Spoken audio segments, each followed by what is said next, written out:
Good morning, students. How are you? I hope all are fine. All are safe and healthy at home. Welcome in our video. Students, today in this video we are going to discuss part E, long answer questions of chapter number 1. Okay, so let's start. Question number 1. Why do bones have joints? Why do bones have joints? Bones में joint क्यों होते हैं? And the answer is bones have joints because joints bring the bones together and allow movements of bones in our body.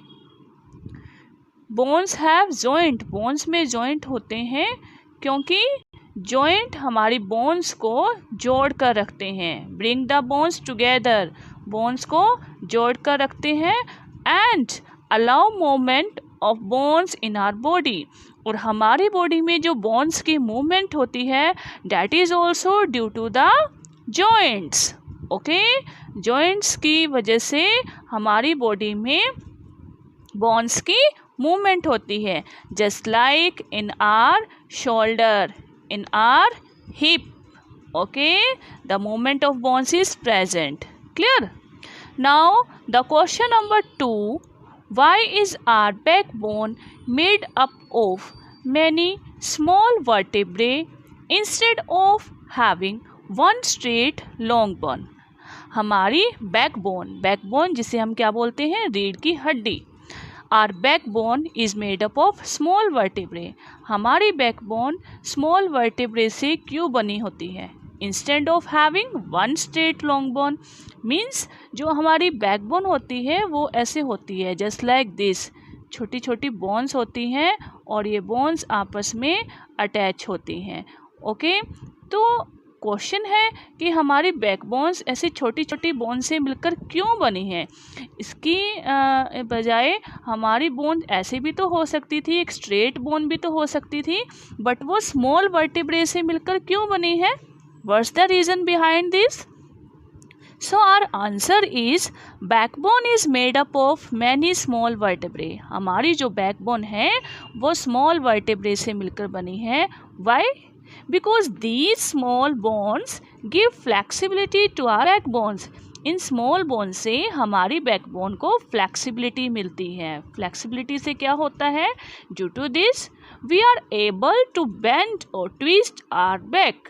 हम अपनी back को bend कर सकते हैं. सपोज अगर कुछ हमारा ग्राउंड पर गिर जाता है तो हमने उसको पिक करना है तो हम अपनी बैंड को बैक करेंगे. ओके, अगर हम ऐसे खड़े हैं तो हम अपनी बैंड को ऐसे बैक करके यहाँ से कोई चीज़ उठा सकते हैं. ओके, और हम अपनी बैक को ट्विस्ट भी कर सकते हैं. Clear students? Now the next question is question number 3. Why is bone marrow known as factory for making blood cells?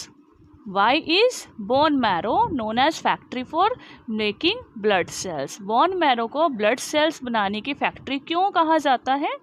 And the answer is bone marrow is known as factory for making blood cells. Bone marrow को blood cells बनाने की factory इसलिए कहा जाता है because all the blood cells are manufactured inside is.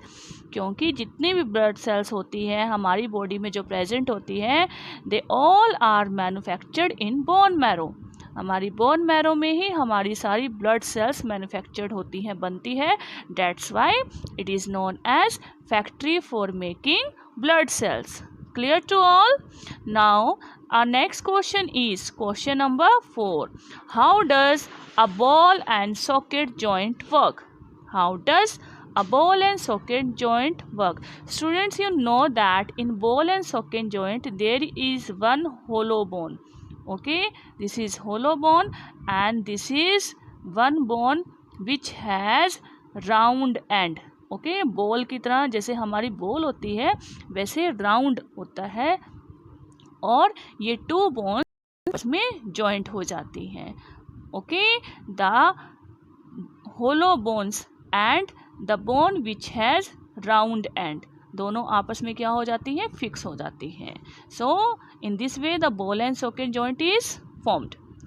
Answer is in this joint one bone which has ball like end. एक ऐसी bone जिसका वन एंड कैसा होता है, गोल होता है, बॉल की तरह.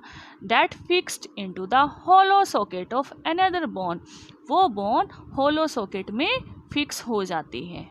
Okay, this bone with ball like and can move in all direction. और फिर बोन जिसका गोल एंड होता है वो हर डायरेक्शन में मूव कर सकती है. And due to this all kind of movements are possible in ball and socket joint. जिसकी वजह से सभी मूवमेंट हमारी जो बॉडी के बॉल एंड सॉकेट जॉइंट की वजह से मूवमेंट पॉसिबल होती है. Just like in are hip. हमारी हिप में जैसे हम डांस करते हैं तो हम अपनी हिप को मूव करते हैं, तो that is due to the present of ball and socket joint in our shoulder. Okay, example just a bowler throwing a ball in cricket game. आप सभी क्रिकेट गेम देखते हो. Then a bowler throw a ball. जब bowler कोई ball को throw करता है then it used ball and socket joint. Okay, these are daily life example of ball and socket joint. Clear? Now the next question is question number 5. Dog and mammals like us, how does our sense of smell compare with that of dog and sense of hearing with that of bat? Students, our question is that dog and bats are also mammals like us. Dog and bats भी हमारी तरह mammals हैं, but what is the difference? Our sense of smell compare with that of dog and our sense of hearing with that of bat. You know that dogs में ज़्यादा capability होती है smell करने की और बैट्स में ज़्यादा कैपेबिलिटी होती है हियर करने की. Okay, answer, the dogs have more developed sense of smell than us. Dogs में मोर डेवलप्ड सेंस, हमसे ज़्यादा पावर होती है किसी भी चीज़ को स्मेल करने की.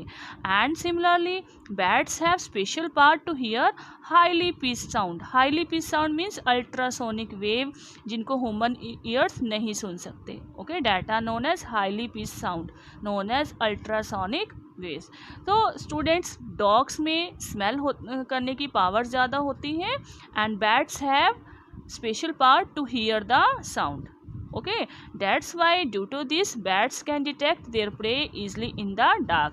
और अपनी इसी स्पेशल पावर की वजह से जो बैट्स होती हैं वो डार्क अंधेरे में भी अपना शिकार देख लेती हैं, मतलब डिटेक्ट कर लेती हैं. उन्हें पता चल जाता है कि हमारा शिकार आ रहा है. Okay, now the last question is, do you breathe even when you are sleeping? जब आप स्लीपिंग करते हो क्या तब आप सांस लेते हो? Give reason for your answers. So your answer is yes, we breathe even when we are sleeping. जब हम स्लीपिंग करते हैं तब भी हम ब्रीदिंग करते हैं, सांस लेते हैं. Why? Because we need oxygen for the functioning of different parts of our body. क्योंकि हमारी बॉडी के जो डिफरेंट बॉडी पार्ट्स हैं उनके फंक्शनिंग करने के लिए, फंक्शनिंग मीन्स प्रॉपर वर्क करने के लिए we need oxygen. Okay, so that's why we breathing. And if this process stop for more than 2 minutes it can result in death. अगर हम ब्रीदिंग करना 2 मिनट से भी ज़्यादा छोड़ देते हैं, मीन्स अगर हमें सांस ना लेते हुए 2 मिनट से भी ज़्यादा हो जाते हैं then it can result in death. तो उससे डेथ भी हो सकती है. Okay, so breathing is a continuous process. Breathing एक कॉन्टीन्यूस प्रोसेस है जो हमारी बॉडी में होता रहता है, चाहे हम स्लीपिंग कर रहे हो या हम कोई वर्क कर रहे हो. Okay students, I hope it's clear to you. Now with this all the question answers has been completed, so you have to write down these questions in your science practical notebook. Okay, thank you, have a nice day.